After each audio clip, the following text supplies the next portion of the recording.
Hello everyone. Today we will discuss about the meaning of resource. आज हम संसाधन के अर्थ के बारे में चर्चा करेंगे। देखिए, संसाधन जो शब्द है वो एक बहुचर्चित शब्द है और संसाधन का अंग्रेजी पर्याय रिसोर्स है। ये रिसोर्स शब्द जो है वो दो शब्दों से मिलकर बना है, री प्लस सोर्स। यहाँ पर री का आशय दीर्घ अवधि से है और सोर्स का अर्थ साधन से है। इस प्रकार हम कह सकते हैं कि संसाधन वे स्रोत हैं जिन पर दीर्घ अवधि तक मानव समाज निर्भर रहते हैं। सामान्य शब्दों में हम कहें तो संसाधन मानवीय पर्यावरण के विपक्ष हैं जिनके द्वारा मनुष्य की आवश्यकताओं की पूर्ति में सुविधा होती है तथा सामाजिक उद्देश्यों की भी पूर्ति होती है। देखिए, संसाधन जो है वो एक ऐसा स्रोत है जिसका उपयोग मनुष्य अपनी इच्छाओं की पूर्ति के लिए करता है और कोई वस्तु जो प्रकृति में हमेशा से मौजूद रही हो, लेकिन वो जो वस्तु है वो संसाधन तब तक नहीं कहलाएगी जब तक कि मनुष्यों का उसमें हस्तक्षेप ना हो। यानी मनुष्य वो जो प्रकृति में मौजूद वस्तु है उसको यूज़ ना करे तब तक वह वस्तु संसाधन नहीं कहलाएगी। देखिए, हमारे पर्यावरण में उपलब्ध हर वह वस्तु संसाधन कहलाती है जिसका उपयोग या हम कह सकते हैं इस्तेमाल हम अपनी आवश्यकताओं की पूर्ति के लिए कर सकते हैं। यानी जो जो वस्तु का हम यूज़ कर सकते हैं अपनी नीड्स को फुलफ़िल करने के लिए, वो सभी वस्तुएं संसाधन कहलाएगी और जिन्हें बनाने के लिए हमारे पास उचित प्रौद्योगिकी है।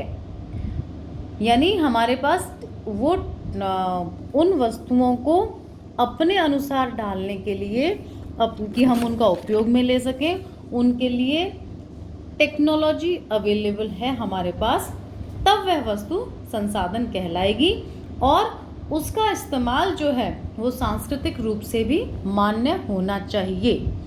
यदि हमारे पास टेक्नोलॉजी अवेलेबल नहीं है उस वस्तु को उपयोग में लेने के लिए, तो वो हमारे लिए संसाधन नहीं कहला सकती, क्योंकि कोई भी वस्तु हमें रॉ फॉर्म में मिलती है, यानी कच्चे माल के रूप में हमें अवेलेबल होती है। मनुष्य अपनी तकनीकी ज्ञान, अपनी क्षमताओं के अनुसार ही उसे अपने उपयोग में लाने लायक बनाता है। प्रकृति का कोई भी तत्व तभी संसाधन बनता है जब वह मानवीय सेवा करता है। देखिए, एक रिसोर्स इकोनॉमिस्ट रहे हैं E.W. ज़िमरमैन। तो E.W. ज़िमरमैन ने 1933 में यह तर्क दिया था कि अपने आप में न तो पर्यावरण और न ही उसके अंग संसाधन है जब तक वे मानवीय आवश्यकताओं को संतुष्ट करने में सक्षम नहीं हैं। तो ज़िमरमैन ने भी यही कहा है कि ना तो पर्यावरण यानी जो हमारा एनवायरनमेंट है ना तो वो, प्लस एनवायरनमेंट में जो भी तत्व मौजूद हैं या एनवायरनमेंट के जो अंग हैं या भाग हैं वो संसाधन नहीं हैं। कब तक? जब तक कि वो मनुष्य की आवश्यकताओं को संतुष्ट करने में सक्षम न हो। यानी संसाधन जो है वो तभी उसका जो मीनिंग कंप्लीट होगा जब वह मनुष्य की आवश्यकताओं की पूर्ति करे, ह्यूमन की नीड्स को फुलफिल करे, ह्यूमन की नीड्स को सेटिस्फाई करे। इस संदर्भ में बहुत से इकोनॉमिस्ट, रिसोर्स इकोनॉमिस्ट हैं जिन्होंने अपने अपने अनुसार रिसोर्सेज को, संसाधनों को परिभाषित करने का प्रयास किया है। आज के वीडियो में हम उनमें से जो इम्पोर्टेंट रिसोर्स इकोनॉमिस्ट हैं उनकी परिभाषाओं को डिस्कस करते हैं। देखिए, सबसे पहले हम लेते हैं स्मिथ एवं फिलिप्स। स्मिथ एवं फिलिप्स जो है संसाधन को परिभाषित करते हुए कहते हैं कि भौतिक रूप से संसाधन वातावरण की वे प्रक्रियाएं हैं जो मानव के उपयोग में आती हैं। यानी जो हमारा फिजिकल एनवायरनमेंट है उसमें वे सभी जो तत्व हैं वो मानव के उपयोग में आए तो वो संसाधन कहलाएंगे। फिर आते हैं जेम्स और फिशर। जेम्स और फिशर ये कहते हैं कि संसाधन वह कोई भी वस्तु है जो मानवीय आवश्यकताओं और इच्छाओं की पूर्ति करती है। यानी कोई भी ऐसी वस्तु XYZ कोई भी वस्तु जो मनुष्य की नीड्स को, मनुष्य की डिजायर्स को, नीड्स यानी आवश्यकताएं, डिजायर्स यानी इच्छाएं, उनकी पूर्ति करती हो तो वो संसाधन ही होगी, चाहे वो वस्तु कोई भी हो। तो resources are anything that can be used to satisfy a need और डिजायर। ठीक है, आगे हम चलते हैं E.W. जिमरमैन। E.W. जिमरमैन जो हैं वो संसाधन को परिभाषित करते हुए कहते हैं कि संसाधन पर्यावरण की वे विशेषताएं हैं, यानी वे फीचर्स हैं जो मनुष्य की आवश्यकताओं की पूर्ति में सक्षम मानी जाती हैं और उन्हें मनुष्य की आवश्यकताओं और क्षमताओं द्वारा उपयोगिता प्रदान की जाती है। यानी E.W. जिमरमैन महोदय कहते हैं कि संसाधन पर्यावरण में मौजूद वो फीचर्स हैं जो मानव की नीड्स की पूर्ति करने में सक्षम है, यानी उनमें ऐसी शक्ति है कि वो मनुष्य की आवश्यकताएं की पूर्ति कर सकती हैं, आवश्यकताओं की पूर्ति कर सकते हैं।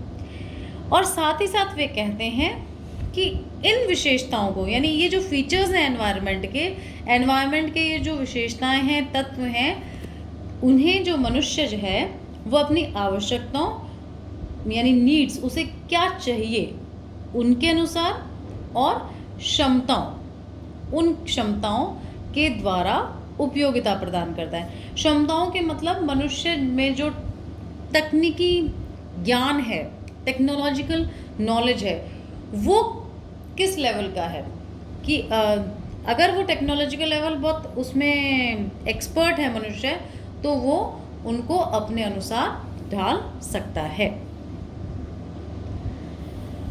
अब देखिए, एक और जोग्राफर रहे हैं, स्कॉलर रहे हैं, P.E. मैकनाल। P.E. मैकनाल कहते हैं कि प्राकृतिक संसाधन वे संसाधन हैं जो प्रकृति द्वारा प्रदान किए जाते हैं और मानव के लिए उपयोगी हैं। सामान्य भाषा में हम कहें तो संसाधन मानव द्वारा आकलित तथा भरोसा किया हुआ किसी वस्तु या पदार्थ का वह गुण या क्षमता है जो मानव की परिसंपत्ति बन जाता है। किन्हीं भी निश्चित उद्देश्यों की पूर्ति के लिए जो भी उपाय काम में लाए जाते हैं वे संसाधन हैं। इनमें हम देखें तो खुद मानव जो है वो भी एक संसाधन ही है कि मानव द्वारा अवसरों का लाभ उठाने की क्षमता तथा स्वयं को कठिनाइयों से बाहर लेने की क्षमता जो है वो भी संसाधन की कैटेगरी में सम्मिलित की जाती है। तो सामान्य अर्थों में हम कह सकते हैं कि कोई भी वस्तु, पदार्थ या तत्व उसी दशा में संसाधन होता है जबकि उसमें मनुष्य की आवश्यकताओं की पूर्ति तथा कार्य सिद्ध करने अथवा लाभ प्रदान करने की क्षमता हो। यदि किसी भी तत्व में आवश्यकताओं की पूर्ति या उसका कार्य सिद्ध करने या मनुष्य को लाभ प्रदान करने की क्षमता नहीं है तो वो तत्व हमारे लिए संसाधन नहीं है। इस दृष्टि से स्वयं मानव भी एक संसाधन है और समस्त संसाधनों में सबसे सर्वोपरि है, क्योंकि मनुष्य में जो नॉलेज है, जो मानसिक क्षमता है, वो सबसे मानसिक क्षमता है, वो इन सबको बाकी संसाधनों से सर्वोपरि रखती है मनुष्य को। मानव के उपयोग में प्रयुक्त होने वाले तत्व जो हैं, जैसे भूमि है, मिट्टी है, वनस्पति है, जंतु है, जल है, खनिज पदार्थ है, ये सभी जो हैं वो संसाधन कहलाते हैं। तो हम शॉर्ट में कह सकते हैं कि जो वस्तुएं मनुष्य की आवश्यकताओं, इच्छाओं की पूर्ति करें वो संसाधन है, और साथ ही जो मनुष्य है अपनी तकनीकी ज्ञान के अनुसार उन्हें उपयोगिता प्रदान करे वो संसाधन कहलाते हैं।